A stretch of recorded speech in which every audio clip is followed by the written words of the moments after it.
You have 2 seconds for 3 things to come across. The first thing that needs to come across is that you are sharp as a tack. The moment you meet a client, within 2 seconds, they need to feel in their heart, wow, that is a sharp individual. Number 2, they need to feel that you are enthusiastic, that they want to be around you. And the third thing is,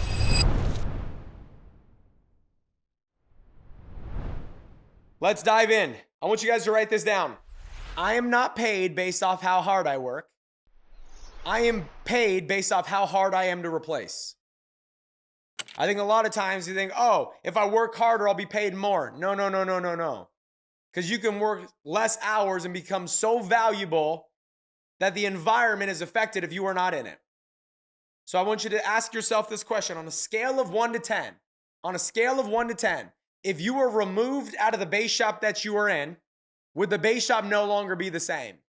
Would production go down? Would recruiting go down? Would environment go down? Would energy go down?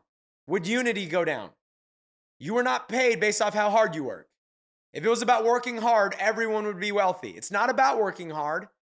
It's about working smart and becoming so valuable that the marketplace cares to listen. Your income is in direct proportion to the value you bring to the marketplace. Meaning if the marketplace cares to listen, then you become valuable, which means you will earn more. If the marketplace doesn't care about what you say because you haven't become a valuable enough person economically for the marketplace to care, well, then your income is going to be low. What the middle class thinks is that if you work harder, you'll become richer. And that is not the truth. Money follows value, not work ethic. Is work ethic part of how you become valuable? Yes, absolutely. But it is not the whole part. And I think sometimes we think, oh, I just got to work longer hours. No, you got to become better. You got to become more valuable. If I removed you from the base shop that you were in, if I removed you from the hierarchy that you were in, would production take a big hit? Would recruiting take a big hit? Would the environment take a big hit? Or would it continue because you've brought zero value in any way? If I removed you, would the base shop that you're in be affected? And if the answer to that question is yes, to what extent? Minor or major?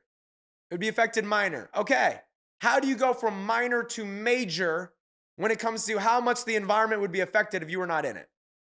I want to challenge you to go to major.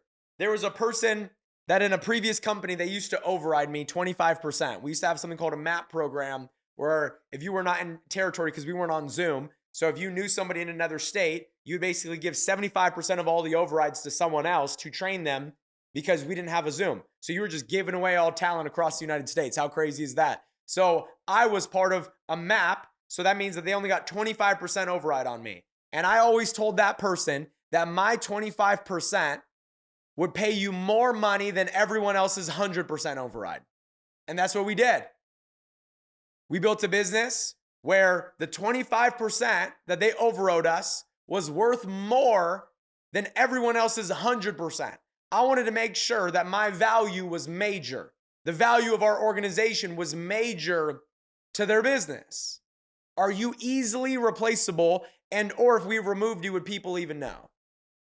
And I don't say that to be mean. I say that as a challenge to step up and become a more valuable player in your team. Next thing I wrote down, never let anyone know and understand your business better than you. Do people know the system better than you? Do people know our recruiting interview better than you? Our client process better than you? Are people a better salesperson than you? If you want to become dominant, it's going to come down to people not knowing your craft better than you know your craft.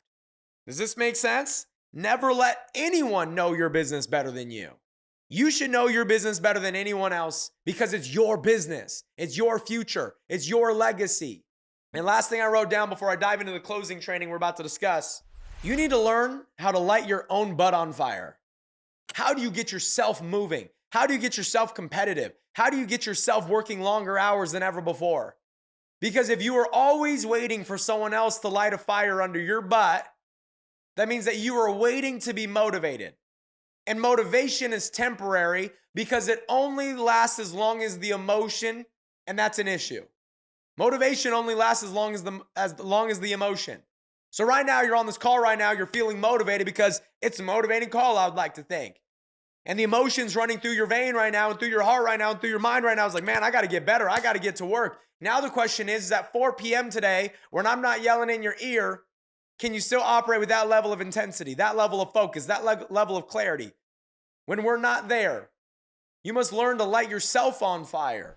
Today, we're going to talk about closing. One thing that's important is to understand what's affecting your closing ratio. Okay? What is affecting your closing ratio? So I think some of us think like, oh, I'm not good. And maybe it's that you're not training a non-credible agent. You're just with a bad market. Or maybe you're not in a bad market. Maybe you're an incapable trainer. But if you want to increase your closing ratios, what you have to do is you have to look at all three of these things. I'm training Cindy Lou. Cindy Lou in a bad market. Yep, my closing ratio is going to go down. Is Cindy Lou credible in her market? Because it's one thing to know people. It's another thing to have credibility with those people where they trust you and what you have to say. So you got to look at the credibility of the agent. Do people actually listen to what this agent in training has to say? Or is their opinion invaluable to their peers? And then last but not least, you can have a great market. You can have a credible agent. But if you have an incapable trainer, a trainer that does not understand what we do to its core, a trainer that does not understand our products inside and out, a trainer that doesn't know how to close, that doesn't understand human nature, that doesn't understand psychology, a trainer that's just regurgitating a script versus understanding in depth what that script actually means, then your closing ratio is going to be bad. So if you want a lay down, anybody want lay down appointments? For me, I'm not just doing appointments to do appointments. So I'm like, it's for their training. Guys, that sounds very cute. Is training important? Yes, but we are there to freaking close. We are there to get a result. We are there to make sure that that family doesn't go unprotected. Do we want to train them and equip them effectively in the process? Absolutely. But when I go into a field training appointment, I have one goal: make that appointment a client. That's my goal. Make that potential client a client. That's my goal. Do I want to make sure I equip my agent in the process? Yep. Am I going to ruin the relationship? No, because we're not pushy salespeople. That's the whole point of becoming good at sales. Is a great salesperson never seems as if they're selling anything. The difference between an amateur salesperson and an incredible salesperson is that when an amateur salesperson is in the room, the person feels as if they're being sold something. When an incredible salesperson is in the room, the client feels like they just had a conversation, came up with the entire idea all by themselves, and they chose to buy, they chose the product, they chose the premium, they chose everything. That's how a great salesperson operates. Is where the client feels like they made every decision on their own, as if there was no agent there except a customer service representative. Not knowing that the salesperson was there guiding every part of it. Guiding them on what to say, guiding them on how to feel, guiding them on how to make the decision, leading them down the road of becoming a client. When I go into a training appointment, I'm there to close. Because if I don't, I just duplicated failure. I duplicated leaving clients behind. I duplicated not protecting a family. I duplicated that it's okay not to secure a family's financial future. I duplicated failure into my agent. So first and foremost, me going into an appointment, my goal is to close. I know I'm never going to do the wrong thing. I know I'll always take care of a client properly. And if anybody's going to close, it's going to be me, because I know that at least if I sit down with the client will be taken care of properly. It will be structured properly. Nobody will harm them. I know my integrity. I don't trust the integrity of the rest of the industry. So if anybody's going to close, it's going to be me. What I also know is that I'm not going anywhere. So that means that I'm never going to leave a client hanging. All these other agents in our industry are temporary. They don't have the ability to outlast and withstand. And so because they don't have that ability, there's a lot of agents that are going to sell a policy, leave the industry, and all of a sudden, that client's not going to have a phone number to call if something happens and or if they have questions. And or if all of a sudden that client misses a payment, they're not going to have an agent that got an alert and calls the client to make sure that their banking is set up properly. See the difference? I know I'm not leaving this industry. I know I'm not going anywhere. which means I know if anybody's going to take care of a client long-term, it's going to be me. So I'm closing. Let me ask you a question. If a client sat down with 10 different agents with a license today, what's going to separate you? What's going to make you different? You're all selling the same product. You're all selling the same companies. You're all on the same platform. Everyone's opportunity is the same. What is going to separate you from the pack? What is going to make you stand out? What is going to make you different? What is going to make that client think, I don't know what it was, but there was just something special about this agent, which is why I'm doing business with them. And do you know what it's going to be? It's going to be the passion. It's going to be the crusade. It's going to be the conviction. It's going to be your ability to look them in the eyes and say 91% of people that get a license in our industry don't keep it. I will take care of your family, not only up front, but as long as I am on this earth. Next thing, you have 2 seconds for 3 things to come across. The first thing that needs to come across is that you are sharp as a tack. You are sharp as a steak knife. You are sharp as an X-Acto knife. The moment you meet a client, within 2 seconds, they need to feel in their heart, wow, that is a sharp individual. Number 2, they need to feel that you are enthusiastic, that you got good energy, that you are positive, that they want to be around you. And the third thing is they need to feel within 2 seconds that you are an expert in your field, that you know what you're talking about, that you are legit, that you are a professional, that you understand this stuff. They got to feel certainty within 2 seconds of meeting you. Yep, that's right. Within 2 seconds of meeting you, all 3 of those things need to be unconsciously felt by a client in order for them to do business with you. Literally 2 seconds. This is proven. So you have 2 seconds for them to think you're sharp as a steak knife, you're enthusiastic and have good energy, and that you are an expert in your field. You have 2 seconds to come across that way. If you do not come across that way within your first 2 seconds of meeting somebody, you have 2 minutes to recover, and the clock is ticking. You have 2 minutes to recover. If you do not recover within 2 minutes, it will take 8 interactions to build back the credibility necessary in order for them to do business with you. And do any of us have 8 interactions with a client? Nope. We got one shot. One opportunity to seize everything you've ever wanted. You either capture it or you let it slip. Can I be very upfront with you? This is like a very non-politically correct statement, okay? When people think the financial industry, they think male, pale, and stale. So, what does that mean? That means we need to think, all right, most people are expecting a financial advisor to be very well groomed, in a suit and tie. That's what they're expecting. So let me ask you a question. Scale of 1 to 10. Grade yourself. Scale of 1 to 10. Do I come across as sharp as a tack when people meet me? Sharp as a tack. Not only in my attire, but in the way that I communicate. I'm not using slang words. I said this on my base shop call the other day. I say an uneducated person will never be able to help an educated person, but an educated person can help everyone. What do I mean by education? Do I mean you got to have a degree? Nope, I don't have a degree. What I mean by education, meaning you sound educated. You don't use slang in the way that you communicate. Next thing, I want you to write down straight line close. When trying to close, they need to have trust in all 3. You, the company, and the product. If you want a client to do business with you, they can't just trust you. They got to trust the company where their money is at. They got to trust the product that their money is going into. If they don't trust the products will work, they're not going to do business with you. If they don't trust the company is going to be in business long term, they're not going to be in business with you. And if they don't trust you as an individual, they'll go find somebody else that can offer the company and the product, and they'll go to them. There are people, I guarantee you, that have met with you, that you intrigued them, and then they went to someone else to get the product. Because the first 3 things that I showed on the last page didn't come across, and these 3 things were not established. They need to trust you. Well, Matt, how do I make them trust me? I got to look the part. I got to walk the part. I got to talk the part. I got to act the part. Very important. Who are you doing business with? The passionate person or the person that just goes over the numbers? I want you to write this down. Numbers are numbing. Numbers are numbing. The more you talk about the numbers, the more they're going to be numb to what it is that you're saying. People are emotional beings. People don't remember what you say. They remember how you made them feel. People are emotional beings. So they either felt really good about you or they didn't. So you're thinking, oh, if I just break down the numbers perfectly, this client's going to do business with me. No, numbers are numbing. Numbers are numbing. People don't remember what you say. They remember how you made them feel.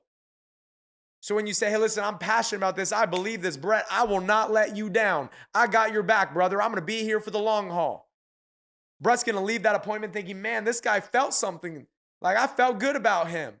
I felt he cared. I felt he had my back. I felt that I can call him in 7 years and he's going to pick up the phone. That's how I felt. Makes sense? They got to trust you. They got to trust the company. Next thing is we got to sell on both emotion and logic. People get over the line on emotion, but they keep it and stay on the other side of the line because of logic. Okay? So remember, people are emotional. They're emotional beings. People will move forward on emotion, but they will rationalize it and keep it because of logic. Sell with both emotion and logic. So people move forward on emotion, but they keep it on logic. So if you're on this call right now and you only sell on emotion, your persistency is going to be really, really bad. But if you are only selling on logic, you're going to get a whole bunch of people that say, I need to think about it. See how that works? So when you sell on emotion, you get people that will cancel their policy. But if you sell just on logic, you'll get people that want to think about it. There's got to be a healthy balance between the two, where you're selling on emotion and you're selling on logic, not one or the other. Make sense? Emotion, logic, emotion. Emotion opens their heart. Logic, it makes sense in their mind. Emotion targets their heart again for them to move forward. We call that the sales sandwich. Emotion, logic, emotion. Emotion opens their heart to wanting it. You go down the numbers and it logically makes sense. And then emotion gets them to move forward and fill out the application. Got that? Last thing on the straight line close is you got to put them in a hot seat.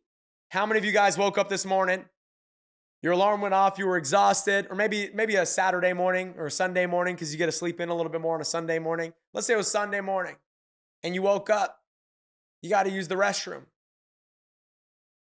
But your bed is so comfortable. You lay there until it becomes uncomfortable, don't you? Don't know why? It's because when you become uncomfortable is when you move. So if we are only enticing, these are all the benefits, these are all the benefits, these are all the benefits, these are all the benefits. If we are only enticing and we're not disturbing, meaning we're not putting them in a hot seat, then they are most likely not going to move. Make sense? So when I'm selling, it's not just about enticing them with how great a product is. It's about disturbing them about the product that they are currently in. Make sense? This is why I love Agency Rocket so much, because it disturbs them about whatever product they are in. It's one of the reasons I love Agency Rocket. And if you still don't have that, it's costing you a lot of money. You got to disturb them about the current product that they're in, and you got to disturb them about the lack of having a product at all. And I'm going to do that in a first appointment because you know what it's going to do? It's going to make them come back for the second appointment. Some of us are like, I'm going to wait to hit them with the good stuff until they come back. Not realizing the way you get them to come back is by hitting them with the like you disturb them in the first appointment. So trust in all three, sell with both, hot seat. You got to disturb them and entice them. Most people struggle with the disturb because they're like afraid to ask the hard questions. So they're afraid to, they're like, well, if I disturb them, they're not going to like me. No, I'm not saying be mean. I'm saying disturb them with information and education that they didn't know before. Next thing, closing tips. Sell the hole, not the drill. Matt, what does it mean to sell the hole and not the drill? Some of us are like, here are all the benefits of the IUL. Here are all the benefits of the annuity.